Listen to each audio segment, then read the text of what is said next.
సామాన్యుడి ఆకలితో ప్రతిపక్షాలు ఆటలు ఆడుతున్నాయన్నారు మంత్రి బొత్స. వాలంటీర్లు పింఛన్లు పంచొద్దని ఎన్నికల కమిషన్ కు ఎవరు ఫిర్యాదు చేశారని క్వశ్చన్ చేశారు ఆయన. నిమ్మగడ్డ రమేష్ కుమార్ ఫిర్యాదు మేరకు ఈసీ నిర్ణయం తీసుకుందన్నారు ఆయన. ఇన్నాళ్లుగా వాలంటీర్లు పింఛన్లు పంచుతున్నారని, ఈ 2 నెలలు పంచితే ప్రజలు మారిపోతారా అని ప్రశ్నించారు మంత్రి బొత్స. చేసిన తప్పులు దిద్దుకోలేక ప్రభుత్వంపై నిందలు వేస్తున్నారని ఆగ్రహం వ్యక్తం చేశారు. ఈ మధ్య ఒక 5 కలిసి పెట్టారు, హెడెడ్ బై నిమ్మగడ్డ రమేష్, మన ఫార్మర్ ఐఏఎస్ ఆఫీసరు. తర్వాత వచ్చి ఎలక్షన్ కమిషన్లో ఎలక్షన్ కమిషన్ చేశారు, చైర్మన్ చేశారు. ఆయన ఆధ్వర్యంలో పెట్టారు. పెట్టినప్పుడు ఆలోచన చేసుకోవాలి. మరి ఈరోజు ఏం పెట్టారు? వాలంటీర్లతో పెన్షన్లు పంచడానికి వీల్లేదు.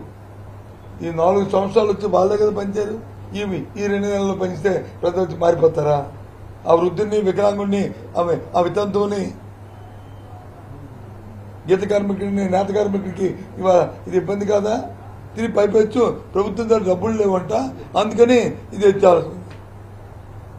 అందుకే ఏప్రిల్ ఫుల్ ఎలక్షన్ కమిషన్ పునఃపరిశీలించాలి తప్ప మళ్ళీ కాగితం పెట్టడానికి కూడా దాన్ని మళ్ళీ నగనాచారుగా ప్రతినిధి ఏర్పాటు చేయండి అని మళ్ళీ లెటర్ రాస్తాడు. పెద్ద నగనాచి ఎవరొక్కరైనా మీ దగ్గర 10 రూపాయలు అంతం తీసుకున్నా ఏ వాలంటీర్నే అని అడుగుతారు. ఎవరైనా ఒక్కరు చేయెత్తి వేస్తారు, నాకు 100 రూపాయలు ఇవ్వలేదు, అందుకే నాకు పెన్షన్ లేదంటే నేను ప్రవర్తించుకొని నేను వెనక్కి వచ్చేస్తాను.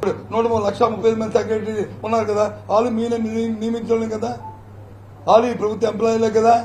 మరి వాళ్ళు వెళ్ళి చెప్తే వాళ్ళు చెప్పరా? వాళ్ళు చెప్పరని మీరు అనుకుంటున్నారా? వాళ్ళు ఈ ప్రభుత్వాన్ని వ్యతిరేకమని మీరు అనుకుంటున్నారా? చెప్పండి. ఏ వ్యక్తినైనా శంకించడం తప్పు. ఏ వ్యక్తినైనా వ్యక్తిత్వాలు. జగ్గంపేట వైసీపీ అభ్యర్థి తోట నరసింహం ఆసక్తికర కమెంట్ చేశారు. గత ఎన్నికల్లో తన బావైన జ్యోతుల చంటిబాబును 23,000 మెజారిటీతో గెలిపించారని, ఈసారి తనను అంతకంటే ఎక్కువ మెజారిటీతో గెలిపించాలని కోరారు. తోట నరసింహంను అభ్యర్థిగా ప్రకటించినప్పటి నుంచి పార్టీకి దూరంగా ఉంటున్నారు సిట్టింగ్ ఎమ్మెల్యే జ్యోతుల చంటిబాబు. మరి 2019లో ఇక్కడ వైఎస్ఆర్ కాంగ్రెస్ పార్టీ నెగ్గింది. మా చంటిబాబు నెగ్గాడు 23,000 తోటి. మా జ్యోతుల చంటిబాబు నెగ్గాడు. మా బావగారు నెగ్గాడు ఇక్కడ వైఎస్ఆర్ కాంగ్రెస్ పార్టీ తరఫున 23,000 ఓట్లతో. మరి దానికన్నా ఎక్కువగా నెగ్గిస్తారని నేను అనుకుంటా ఉన్నాను.